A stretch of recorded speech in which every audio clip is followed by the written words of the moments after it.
it's just really important that we start to be mindful of that and recognize we can't do it 100% of the time. It's very hard, but change is possible. Changing our behavior is possible, especially when you set yourself up to be set up for success. And that's why we have our challenges. Our eco challenges are 30 days. So our Earth Month Eco Challenge is the month of April. And there is research around behavior change theory and behavior change research that says if you do something for 30 days, some people say 21 days, some people say 2 weeks, but we're sticking with the 30 days. If you do something for 30 days, then you're more likely to change your habit and to change your behavior to create a new habit.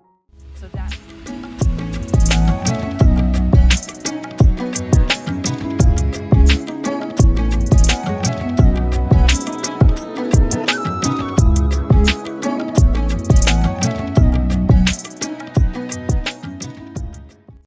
Hello, everyone, and welcome to the Spiritual Forum.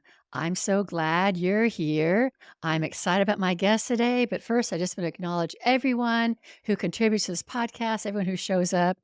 I met my big milestone on YouTube and very, very happy for everybody who's subscribed.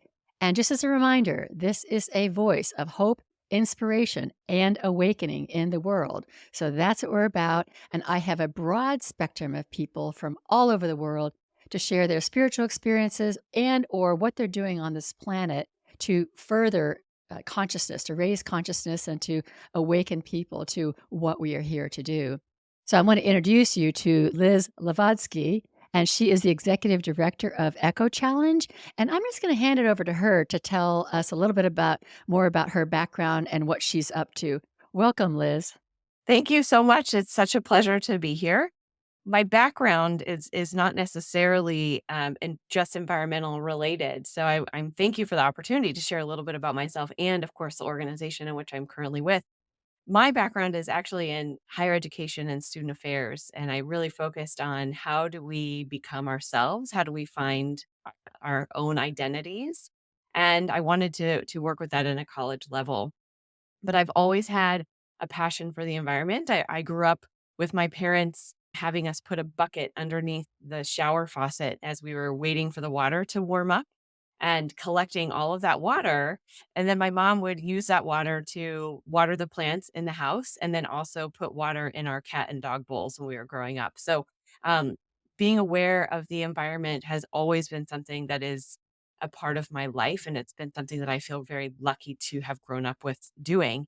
I grew up in Columbus, Ohio, and then my family moved to just outside of Denver, Colorado.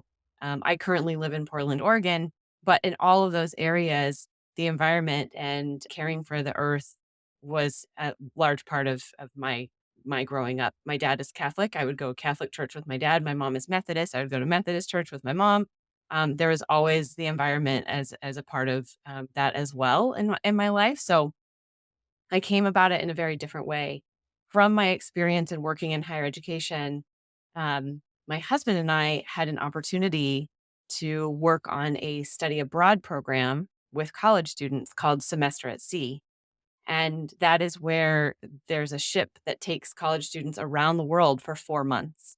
And it's a profound, life-changing experience. And it was a result of that 4 months at sea, 50 days at sea, 50 days in different countries around the world, that we really got to see how the rest of the world lives, holds its values, but also really about sustainability in the planet. And we were noticing how much stuff we have in the United States, how much stuff we consume. We are noticing a lot about our relationship to consumerism and our relationship to waste and our relationship to food as we were traveling around the world. That was in 2004. And it changed the course of both my husband and I's personal and professional lives. And I stayed in higher education, but I moved my focus to sustainability education. And I started working on college campuses doing sustainability awareness and education programming, which was really important for me because I would consider myself a lifelong learner and I want to continue to always learn and grow and never think that I know it all. But seeing the world and how we are treating it and our relationship to it was just really a strong calling for me. So both of us changed our careers into the environmental field um, and did a brief stint in Edinburgh, Scotland, and then moved to Portland, Oregon for work. And I feel so lucky because when we moved here, I didn't have a job, but I knew of Ecochallenge.org. At the time, it was called Northwest Earth Institute. So I started volunteering here and then was hired on and I've been with this organization now for almost over 12 years. And it's really continued to change my life. I really believe in the programs that we do and how we engage people. And I'd love to tell you more about our programs right now, too, and who we are as an organization, if that's okay for my introduction. Yeah, let's just pause for just a moment Okay. because I'd like to reflect on some of the things you said, and then we can Sure. go into that. Yes. I'm real excited to learning about that. First of all, I'm so happy to hear that your mom collected water in the bathtub. I think that's so amazing. I remember taking bags back to the grocery store back in the early 90s that "Do you want a bag?" "No, I've got my own bags." My girls would just kinda, like, hang their heads and a little bit of shame because it's like, "My mom's the only one that does this thing. Why are you doing this?" But I think that's a really interesting thing that the little ways that we can really be role models for our children. And, way before it was is kind of fashionable, I'd never thought about that with a shower. Why I didn't, I don't know. But what a great, great idea to capture that water that's just going down the drain. So, yay to your mom for that, I planting know. those seeds really early. I Yeah. love that. And I want to hear all about your program. But what I'd like to do is just provide my listeners a little bit of spiritual framework to this because my view is, you know, no matter where you are in religion or spirituality, I think that it's pretty clear that our role, let's just say we take the story of creation, whether we believe that literally or we believe that symbolically, really in that story, the the underlying energy under what created this earth, whatever you call it, source, God, whatever, it doesn't matter. You don't have to believe in anything, but the story says that it was good. Every Mhm. aspect of creation was good. Yes. And then humankind comes on, Yes. and there's absolutely no way that this amazing energy that created everything said to humankind, "Hey, you can go and destroy it now. I mean, I'm just giving it to you. I said I loved it. I said it was good, but do whatever the heck you want with it." There's absolutely no way. Our real, I think, spiritual role is to take care of this amazing gift that we have and to be connected with the species and be connected with the trees and the plants and all animals and really just be in harmony. To me, that is what our spirituality calls us to be. And the fact that the earth is in the situation it's in, which I want you to describe in just a minute, I think it's just obviously evidence that we've lost track of who we are really and what we're here to do. So I just wanted to provide that little spiritual framework before you go on and tell us about the Eco Challenge program and the ways that we can contribute to that. I couldn't agree more with you, and it reminds me of a book that Archbishop Desmond Tutu, the late Archbishop Desmond Tutu, wrote with his daughter Mpho. It's called Made for Good or Made for Goodness, and I can't remember right now. It's over there right on my bookshelf, but it's a fabulous book. It is about the underlyingness that we are, all of us, we're created with that good in us, and that is the foundation of who we are and the world as well. And I think that sometimes when we lose ourselves in the vastness of challenges that we might face, that we begin to lose our connection to not only to each other and humanity, but then to the planet as well.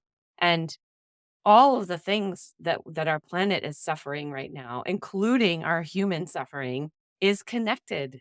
It's truly sincerely connected. And climate change is connected to human health and well-being. Our mental health is connected to the environment and to our ability to access the environment, whether that be through physical space. Do we have the ability to connect through physical space? Do we have the ability to connect with the environment through time? Do we have that time? Do we have that ability? All of it is so connected. So hearing you say that makes me feel really excited because it's so true. It's really true on so many levels. Yeah, yeah. So thank you. Yeah, Mm, well, yeah, I'm also interested. Yeah, let's move on sure. to hearing about what the Eco Challenge is and what people can do. Yeah, so our work is really rooted, and it has been since 1993, so we've been around for 30 years, and our work is grounded and rooted in individual behavior change and reflecting on our relationship with nature and our relationship with stuff. We approach our programs in a way that is non prescriptive, non judgmental, non political. We're not going to tell you what's good or bad or right or wrong. We want to meet people where they're at in a very sincere way, and we invite everyone to participate in our programs. The particular program that I'd like to share with you today, and we have many, we've got discussion books that people can explore. We have an online program right now, though, that I want to share, and that is our Earth Month Eco Challenge. You can find it at earthmonth.ecochallenge.org. It's a free online program that we are offering for the month of April. So, April 1st through the 30th. You can join at any time in the month of April. The idea is that you would join a team or create a team. So you could create a team for your family, for your neighborhood, for your congregation, for your workplace, for your school, wherever you find community and connection, you can create a team. If you don't want to do that, you can join our community team. We've got over 900 people on there right now, and it's really fun. But it's a space where we're going to ask people for the month of April to select one or more actions that they want to take during the month to either learn more about the planet. And this year's theme is conservation. So learn more about why conservation is important and how you can take action in conservation in conservation ways to support the planet. Or you can take actions that are daily actions designed to help you create a new habit. So maybe you're someone who likes to go to your local coffee shop every day and get a cup of tea or coffee. That's wonderful to do. And maybe you always get a single-use coffee cup, and that's okay too. There's no judgment around that. Of course you're going to, because that's the world we're in. But if you can start to change your habit ever so slightly to where you can remember to take a reusable mug or ask them for a reusable mug that you can enjoy while you're there and then return to the counter before you leave, you start to build a habit that aligns with environment a little bit more as well, where you're creating less waste and you're practicing better for the planet. And same thing with the water, catching the water from the faucet before you shower. That could be a practice that you try, because then you could see, oh my gosh, I really use a lot of water when I'm waiting for my water to heat up. And that's okay. A lot of us are doing that. A lot of us are letting that water run because that's what we're used to doing. Maybe we need to turn off the water when we're brushing our teeth. It's things like that that can truly add up. And one of the beauty parts of the strengths, I would say, of our platform is when you select your action to say what you want to do, then you can come back and tell us when you've completed your action. And then your action card flips over on your screen and it says, yay, congratulations. But then it shows you the impact of your action. What did you just do? Did you just prevent one coffee cup from going into the landfill? Cool. Do it again. And then you go and you do it again. And then you can see, okay, sometimes people say, well, Liz, that's all well and good. Maybe I changed 5 light bulbs in my house to more energy efficient light bulbs. Maybe I cut my showers by 5 minutes or 10 minutes. Maybe the things that I'm doing feel significant to me, but are they really making a difference? And on our site, you can go to the collective impact page. And last year we had over 17,000 people participating in our Earth Month event. So this year we Wow. have over 3,000 people registered as of today. The number's going to keep growing because right now we're in the registration period. But if you go to the impact page, then you see, oh, there's other people that that did a reusable coffee mug and saved a cup from going into the landfill. Oh, there's other people that changed light bulbs in their houses. So if you change 5 light bulbs, but 1,400 other people changed 5 light bulbs, then 1,400 times 5, and there you go. And you see that your individual action truly does matter on a daily basis, even if you don't know the other people in the world who are taking those actions. You have to be confident, and we are confident that people around the world every single day are taking these environmentally friendly action to make a difference in the planet. So we are never alone in doing the good that we are designed and meant to do. Yeah, it's interesting that you mentioned this. A couple things. One is habits are really hard to break, Mhm. and definitely the spiritual path. I'm always sharing that we are so conditioned. We have so much conditioning, We like do. the single use plastic. If mom did that, we do that. We Sure. do that. Our kids do that. And that's how our habits are formed. We're not really even reflecting and thinking, is there something else that we could be doing? Right. And so to be able to pull back just a little bit to observe ourselves, to question everything that we're just habitually doing. Yeah. I think that's where the opening is. That you have to have this willingness to be able to question everything that you do because so much of it is conditioned. I absolutely love that you guys aren't judgmental, nor that you're taking some sort of political stance, because there's so much division in this world. Yes. And the last thing we need is to have anything that divides us from keeping the momentum going to help sustainability and help the environment, help our planet, and have it be something, some division about politics or religion or something like that. It's so easy to do, and it's a ridiculous waste of time, and And it's not absolutely, effective. 100%, I completely agree, and actually, our theme, it says Earth Month Eco Challenge, colon, conservation, but I would go so far as to say as the theme is really around conservation and connection. We wanna bring people Love it. together in new ways, and it's just so important, and there are actions on there that say to call or email a public official to advocate for something that you're passionate about. But that's where it's left. So we want you to engage and use your voice in a way that's important to you. And we want to remind each other that we are more alike than we are disalike. And so we really want to, bring people together. I think all of us can care about the planet. All of us can care about wanting the best for our families, for our communities, for the people that we love. And if we begin to understand environmental issues today, kind of like an iceberg. We use an iceberg in our work. So an iceberg model. So if you picture an iceberg, what's happening is the tip of the iceberg. We might feel overwhelmed if we hear about climate change. If we don't even know how we feel about climate change. Is it real? Is it not real? I don't know. I feel overwhelmed. This feels very big. Or if we feel like, yes, it is real and we know that we have to do something. All of us are feeling different things because we hear about climate change. We hear about the stresses that people are experiencing, and we are experiencing stresses every day in our own lives.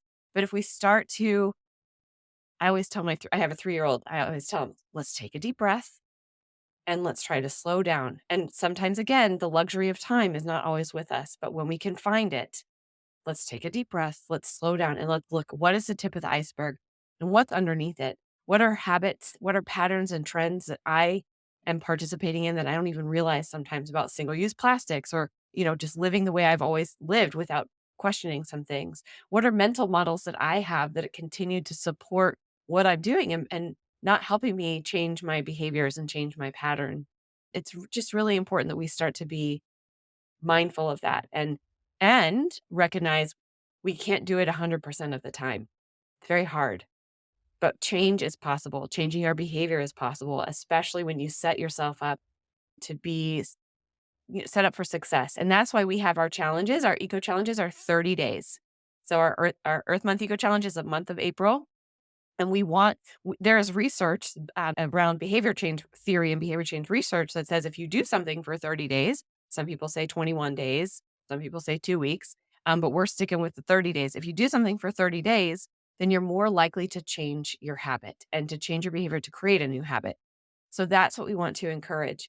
And we're never going to be perfect with it. But as soon as we start to get into a rhythm, it's just kind of like exercise. So many of us strive to be healthier, to eat healthier, to exercise more. Well, you try and sometimes you get really far and then you get further and further because you're making yourself stronger and more aware and more committed. And sometimes you take a step backwards because life throws you different curveballs. And that's the same thing with changing our habits for the planet and being aligned more intentionally with the environment. So we want to build that space on our platform to help people be successful. And for the past 15 years of this program has only been around for 15 years, but we've been successful in doing that. That's really, really great to hear.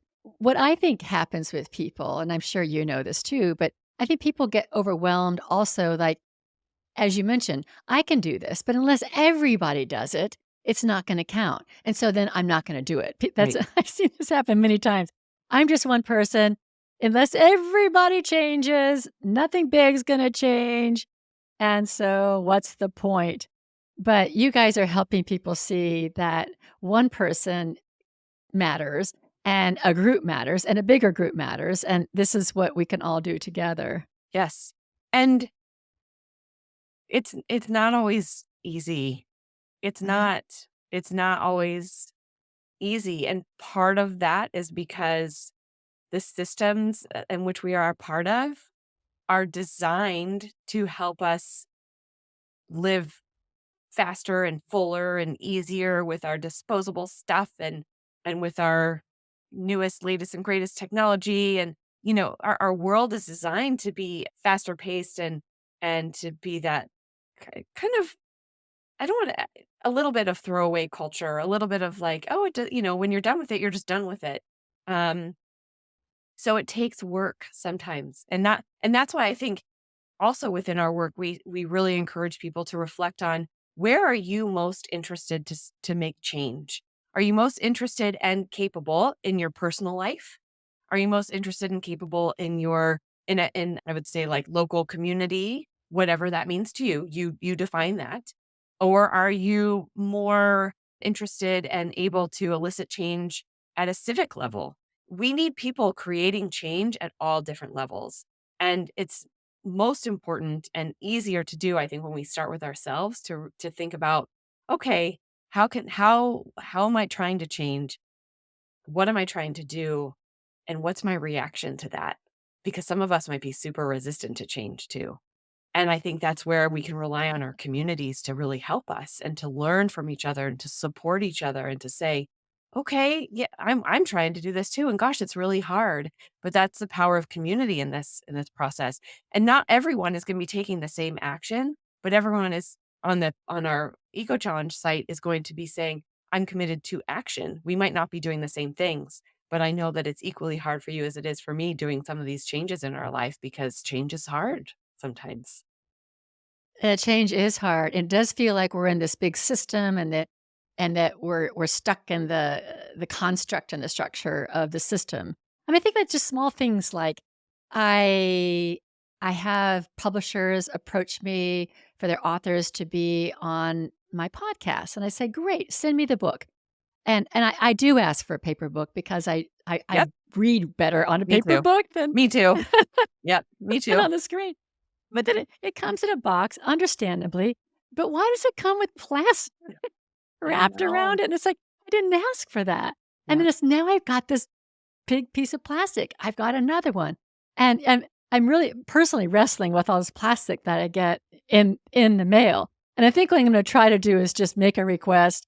It may or may not go anywhere, but just make a request. Please, I don't even care if the book comes damaged, just don't use plastic. I have a feeling though that it's a system, it's a structure that just happens that they don't have control over. Right. So I guess in that case, maybe what I do is just I can see if I have control over that. If I Right. don't, then can I pick something else? Yes, or if you ever write a book that's published and you can talk with your publisher and say, "Please make sure that whatever printing or shipping firm or whatever we're using, that my book is shipped in cardboard with no plastic of any kind." There Like you go. there's different Yeah, ways that yeah. we can, exactly, that you say, that we can realize, okay, so what can I choose to try to change and what can I not?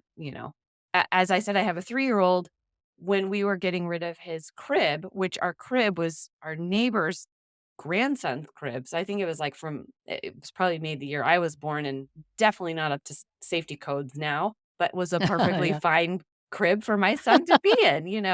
Anyway, we were done with it and I was trying to find what to do with it. And Goodwill will not take it. A lot of donation places would not take it, and they said, "We won't take it for safety reasons. We don't know what you've done with that crib." And I said, "Okay." And so I called our local, again, I'm based in Portland, Oregon right now, and we are very, I think we do a great job. We have our curbside trash, household trash is picked up every other week, and then we have hold composting and recycling picked up every week. So I called our local trash and recycling hotline thinking, okay, they're going to have an answer for me. And I said, I've got a crib. And they were like, yeah, landfill. And I said, no. And they said, we don't have any other resources for you. And I said, I refuse for that to be the answer that you give me. And I'm really bummed that it is. And I'm bummed that anybody else who's calling with this that's the answer that they get. So I held on to that crib for as long as I could, to my husband's frustration, because it was taking up space in our house. But I found a community nonprofit that was working with immigrants coming into the state who needed household things, and I called them and they said, "It's perfect timing. We just had a family today with a baby looking for a crib, and we're setting them up with a new Oh. house and furnishings." And I took it over right away, and I feel so grateful knowing that that crib is now with another family because it's perfectly safe and perfectly fine, and it is decades old. But it frustrated me. That was a part of the system that really frustrated me for a moment, and there's no one person to blame. I'm not blaming anyone at all, because it's just a part of where we're at in the United States society right now. So it took me I did have to carve out time. I did have to find resources, but I was really committed to it because I just for myself, I couldn't put the crib in the landfill. Now I know that other people will put the crib in the landfill because they have other things that are wearing on them and super priority and important to them. And I understand that too. Again, we're not judging anyone. This is all about our personal journey. But was what was important for me was that aha moment that I took time to say, wait, let's learn about this. And let's learn more about what what I'm going through, what I'm trying to do, and understand some of the systems that are set up. So again, it's hard, but what on our platform, you don't have to do anything. That's not an action you have to take. It's more about those actions that you can do on a daily basis. Or like I said, there's a one-time action. We offer daily actions to help you change your habits. And then we offer one-time actions to help you learn about what are conservation issues that are happening around the world right now. What are documentaries that you can watch to help you understand how does palm oil connect to your food? And let's think about food. I mean, food and spirituality is huge. We have an entire discussion book Mhm. called Menu for the Future based on our relationship with food. And there's a chunk in there around spiritual connections to food as well and spiritual practices. And so, just even taking time to think about food waste, preparation, all of that I think is really important because it can connect with you on a personal level, a spiritual level, and with the environment. I completely agree. We're so divorced from where our food comes from, how it gets here, what the environmental impact of all of it and the All of communities it. where it's being produced and everything. There's so much there. Yep, it Yeah. really I'd love is. to pivot a little bit too. You Sure. you talk about the different areas of conservation because I personally feel that people have a lot of attention put on climate change. When I was growing up, there were other real environmental issues going on, and I feel like we've lost track with some of these other things going on about, water deforestation, and, I mean, you'll know more than I, but can you kinda share what some of these conservation efforts are that maybe people have lost touch with or aren't as aware of as they are of, like, for example, climate change? Yes, I think, water issues are huge.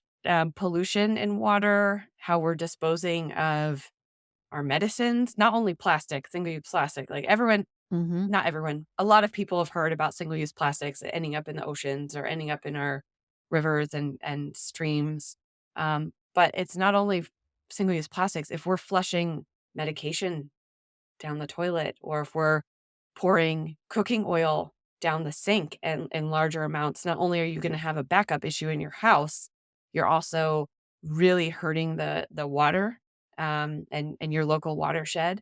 So I know that water is a huge issue, um, and biodiversity is a really big issue as well, especially around when we're talking about climate change. It's almost the new up and coming topic around climate change, especially with people think about, okay, if we're going to build, then we need to have more energy efficient buildings. We need to have smarter buildings. We need to have greener buildings. We need to have less pollutants. All of that is so true. And we need to continue on that path. But we also need to think about the biodiversity around the building and the area of where we're putting up a building, even if it's a new building. How are we supporting biodiversity? I think another huge issue around conservation is our food and how we're growing our food now. Our root systems are so much on the surface now. We're not growing our perennial foods anymore with deep, deep, deep roots to get nutrients from the soil. And so instead we kind of, clear it all every year, and then we just have this the nutrients just kind of live at the top of the soil and they're wiped away and then they're put there, but then the roots just kind of stay there and don't really go anywhere else. And we really need to have different food systems. Regenerative agriculture is kind of a new thing right now coming up for a lot of people, and how we're producing food, not just in volume, but in the quality of food. So there's a lot of things. Let's see. Our categories this year, when we are doing Earth Month Eco Challenge, we're asking people to select actions in certain categories. And those categories are freshwater and oceans, land and forest, climate and air, and biodiversity and wildlife. And then we have a track around community as well. So things that you can do in your community and together. Um, Thinking about bees, thinking about saving the bees is a big thing. I feel like bees come up in our news every now and then where it's like, where did all the bees go? And then, oh, the bees are back. And then we don't really think about it anymore. One of the experts that we were talking with as we were building this said to me, Liz, do you remember growing up? Because I grew up in Ohio and then moved to Colorado. And we would drive back from Colorado to Ohio every summer to see my grandparents. And she would say, and did you ever remember summers where you were driving and driving, driving, and your windshield was just splattered with bugs? Just so many bugs. And I said, oh, yeah, I totally remember that. It was really gross as a kid. And I was like, wow, there's just so many bugs out there. And she said, and when was the last time you did a road trip? And I said, well, I did a road trip last summer. And she said, and how many bugs did you have on your windshield? Like we are affecting biodiversity in the smallest to this nth degree with these insects and bugs. Like we are changing their patterns, we are changing their seasons, and we are eliminating some of them. And so we don't go into that much depth with these actions in our Earth Month Eco Challenge, but that is the type of thing that is coming up now in conversations that I'm hearing, even in a business perspective and local community conservation perspectives, that we're really changing things by how we're landscaping, by how we're building, by how we're just moving through the world. And we need to really remember we've got an essential need to have the biodiversity in our world because it helps keep the ecosystem in balance. Yeah, no, when you say biodiversity, are we talking about and we're talking about obviously the diversity of of all of the species, but species extinction is a big thing that's kind of going on. I think people are really blind to that. Absolutely. And it starts, like with the bees. Are we losing a certain kind of bees? There's the what's it called? The pine beetle. The pine beetle's moving more north. I mean, there are species that are going extinct, but then there are species that are also moving to places that they've never lived before and changing the health of trees that we see in our state. And like invasive species could be entering in our states too because things are just moving and shifting. And we might be feeling like, oh, this weather's so weird and the climate is, what's going on? But we aren't only feeling that, though are the plants Mhm. and animals around us that live outside that we don't even realize are also feeling that too. I think it really gets back to who are we in relationship to all other beings because we have this attitude like, I want to build a house, I want to build a business, whatever it is, I want to put a building here. And then we have all these codes, and maybe they're environmental or whatever, but we're not stopping and going, do I even belong here? And who am I impacting? And I'm not just impacting the McDonald's next to me and the Wendy's on the other side or whatever, or the apartment complex that's down the road. Who lives here? And I mean, I'm as guilty as anybody. I'm living in a house and there's a foundation that my house is on and everything. So I'm not saying that everybody's wrong for building, but it does it is something that we completely forget that that everything that's here, everyone who's here is not a nuisance. They also have family. They belong here. They have lineages here. Yeah. And now we're saying, move out, here I am. And I think that is really because we've first of all, we're in this modern structured society, as you've mentioned, but we've lost track of who I am in relationship to the creatures, to the animals, to the bugs, to the plants, to everybody. And I think it can get overwhelming because it does kinda get down to, well, I do need a house. What am I Sure. gonna do? And so Sure. I guess go But do ahead. you need a perfectly green lawn that you're watering all the Yeah, time? yeah, And do you yeah. need to fertilize outside? And, fertilizing gets into our water streams and really impacts bugs. And I understand. uh, Yeah, I mean, I completely agree with what you're saying. And even building a new road in a neighborhood, well, what's the travel pathway of local animals in your area? Like, did you just Mhm. build a new street where they usually cross, and now you're feeling like frustration because, oh, there's deer crossing on our street all the time, and I have to slow down, or whatever. Yeah, what are they doing Well, here? they were probably crossing there before the street was put in. There's lots of things like that. But I think also it's about, can we live a little bit more connected with nature? Can we not have perfectly manicured and landscaped yards? Can we here's another one. Can we advocate for our streetlights to be turned down and to be dimmer. Now, not I'm not suggesting that we compromise the safety of our people and communities. But for bird migration, there's a whole bunch of light pollution. Light pollution is huge when it comes to wildlife, when it Mhm. comes to the health and well-being of wildlife. Sound pollution is huge when it comes to the health and well-being of wildlife. I just read a fascinating book called The Nature Fix, where she does some different studies, and part of it is around when animals in the wild hear airplanes go over, they reduce their capacity to hear by 30%, which means any predator to that animal can get 30% closer. We produce a lot of pollution, whether it be light pollution, noise pollution, the air pollution that we breathe.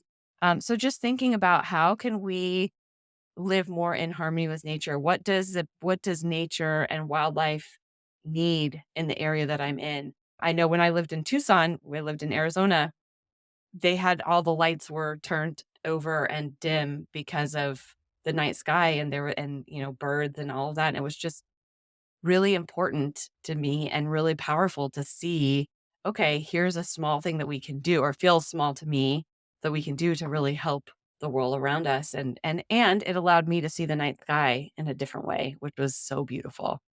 Because when you're in a big city, you can't really see the night sky sometimes. So, even thinking about things like that is can be something important for us to consider. Yes, so will you explain that to me again? Are you talking about the street Yep, lights that they're able to street actually lights. move down Hmm. so that okay, and that And it dim them. helps the birds? Yep, Okay, and then dim them, also okay. dim them because that helps with light pollution for the night sky, for animals in the area.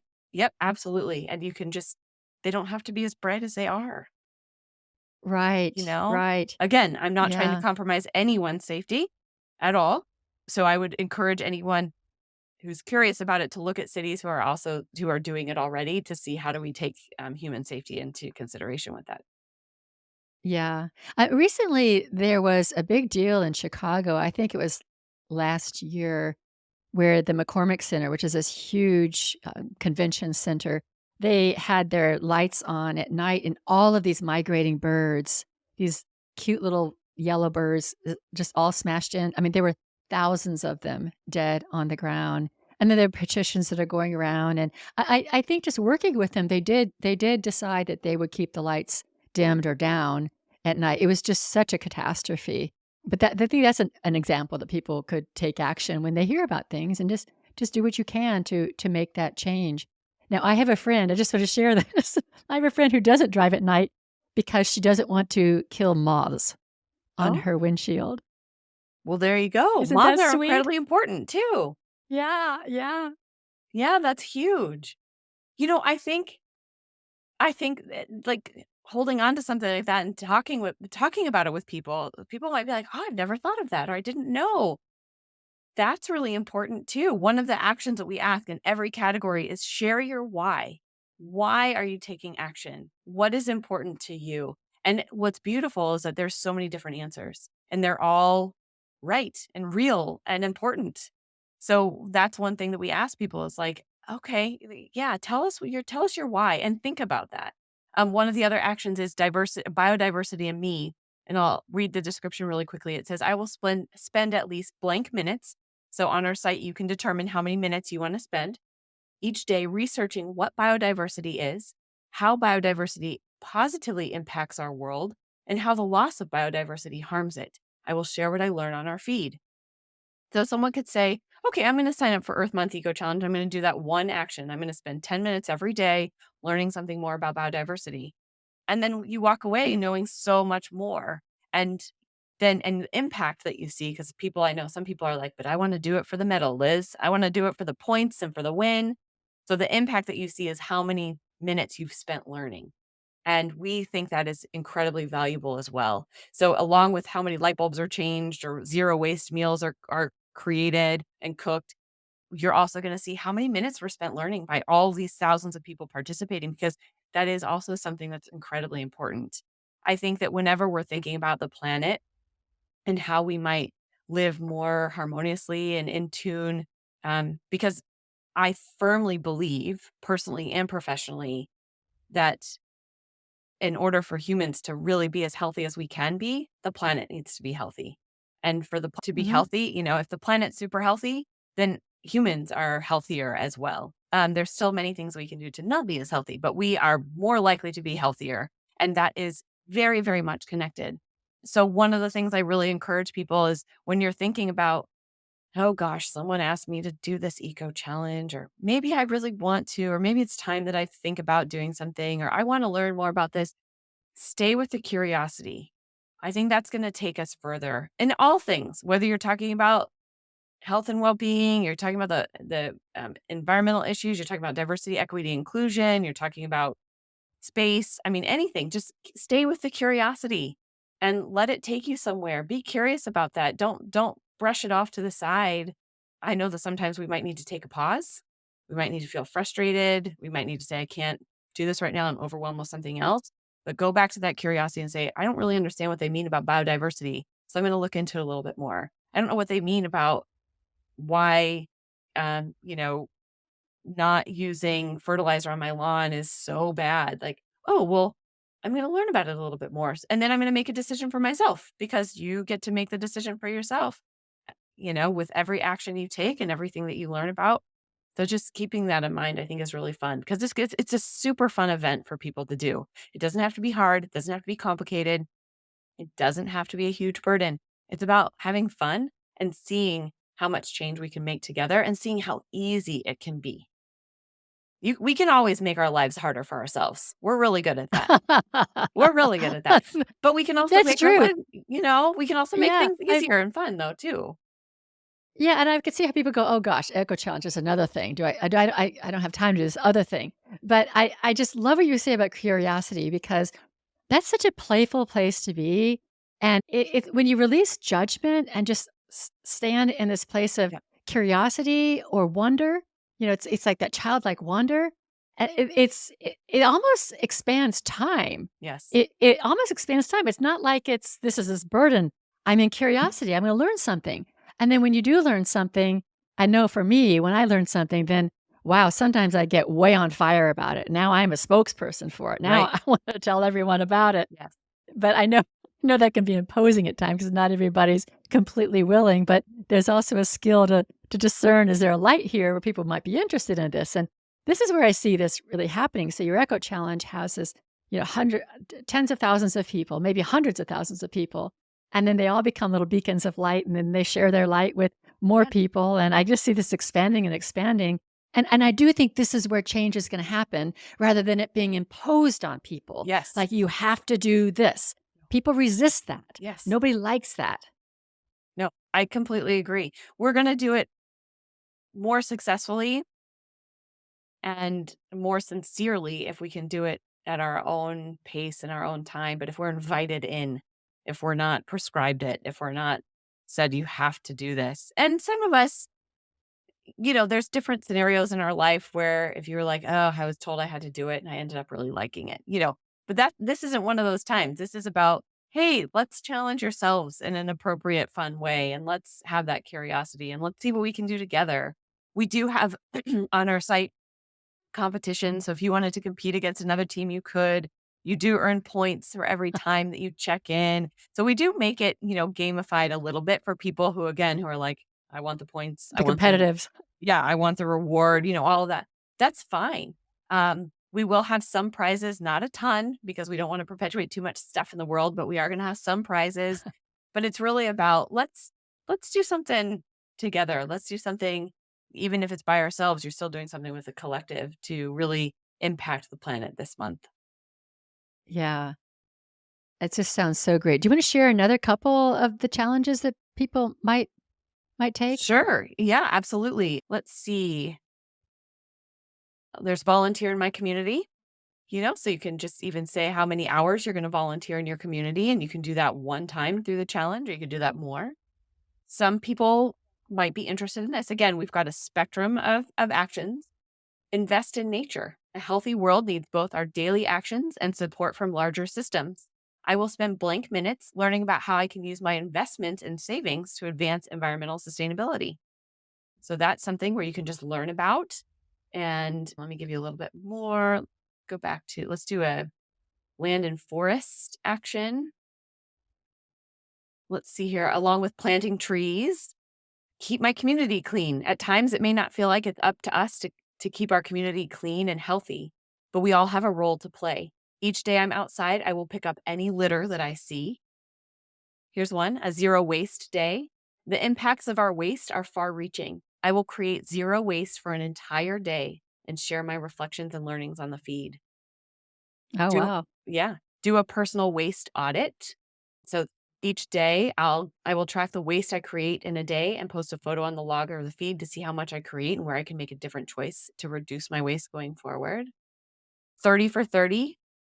This is about spending 30 minutes a day and outside each day for the challenge. So can you go eat your lunch outside for 30 minutes? Can you go for a 30-minute walk? Let's Love see. that. Yeah. Let's see. Compost your food.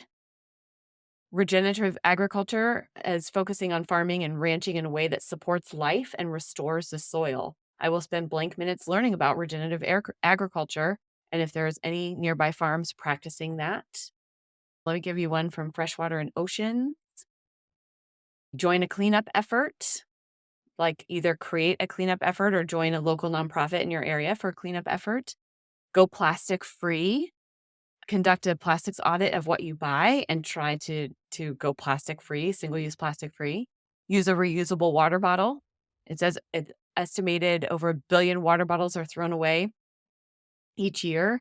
Even if Mhm. they were recycled, that still uses energy and resources from the earth. So I will use a reusable water bottle instead and stop purchasing bottled water. Here's one, dishwasher efficiency. Hand washing dishes can use more energy and hot water than a dishwasher. So to Oh, save water, a lot of people don't know that. To save water, I will use a dishwasher and scrape my food off my plate rather than rinse dishes before loading them into the dishwasher. So there's lots lots of to learn. yeah, there's just lots of different things, lots of different actions that people can take. Yeah, I appreciate you sharing some of those. It kind of brings it home. And I know there's some people out there that would say this isn't enough. Everything's going down the tubes. We only have so much time, and it's not enough. It's not enough. But it's like it is what we can do. I mean, what do you say to those people? Yeah, I smile big because my husband works in this field, but he works with large corporations doing different levels of things. So he and I have that lively conversation in our household often. And it is enough. It is. It absolutely moves the needle. And the reason why I believe that and know that 100% of my being knows that and believes that is because I also know that there are other people working at the systems level, working to change government policies, working to change business practices, working to change what businesses are allowed to do or not allowed to do, what they're held accountable to doing. So I know that there are people working at every level of the iceberg, every level of the system to create change that we need to create a more sustainable, healthy planet for everyone. Um, and even the latest IPCC report, Intergovernmental Panel on Climate Change, has said we need to act quickly, but in order to accelerate, we need individuals to take action. That was their Mhm. latest report, and they haven't really reported on individual behavior change in the past. So this was a really profound moment when we were all of us working in behavior change thinking, "It's finally, yes, you do see that in order for the change to really happen, it takes us all to get on board and from all different areas of the system." So it does matter. It absolutely matters. And we can't all be perfect all the time. Last night I hand washed a lot of dishes and I was aware of that. I tried to do that in more cold water. I was like, oh gosh, what are you doing, Liz? We have to do the best we can as often as we can. And it matters. It really, really does. Yeah, do the best we can, as much as we can, not beat ourselves up for the times where we're not being perfect. But I also want to cycle all the way back to the beginning when you told the story of your mom and the buckets in the shower. Because as all of us are individually taking these, what might look like small actions, we're role models for the next generation who may be doing it already anyway, but perhaps they aren't. And that's where it really expands so that people see individual action, and it's not just one person taking it. It ends up having a ripple effect, the Absolutely. butterfly effect. And if we're so used to, buying single-use Ziploc bags, and that's just a part of what we're doing, or we're used to throwing things away, using things once and throwing them away because that was kind of how we were raised, or that was how we were brought up, and just part of our lives that we kind of held on to because that's what we know. We can start to change that going forward for ourselves. And if we have little ones living in our house and homes and apartments and complexes as well in our communities, we can change that for them too. It just because it's been that way for us for a long time doesn't mean that we can't start to implement change now, for Mhm. ourselves and for future generations because we still have life to live here Yeah. too. You know, We do, and, I mean, the we just gotta hold the vision of this planet where we're all interconnected and loving each other. That's my vision. I wanna give you the last word, whatever you wanna tell people that we haven't covered, tell them more about how they can get connected to the Eco Challenge or anything else. yes, you can learn more about all of our programs at ecochallenge.org. You can learn more and sign up for the Earth Month Eco Challenge at earthmonth.ecochallenge.org. We've worked with many, many, many spiritual communities of all faiths over the years in our discussion course books and our eco challenges. We would love to connect with you. You could also email me directly. My name is Liz. My email address is liz@ecochallenge.org. But we're very grateful for your listeners today and considering visiting our site, considering joining the Earth Month Eco Challenge. And I just ask you, even if it's one action, consider joining our community team and sign up for one action that you can do in April, because it matters. It really matters. It really makes a difference. And we'd love to have you there. And we would love to hear from you, hear how your experience is, hear what questions you have.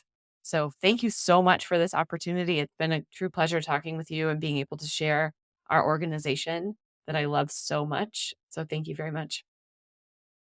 Yeah, one action, and it also seems like that's also an opportunity to maybe create new community, which is also Absolutely. so important in this world now, is to connect with more and more like-hearted, like-minded people.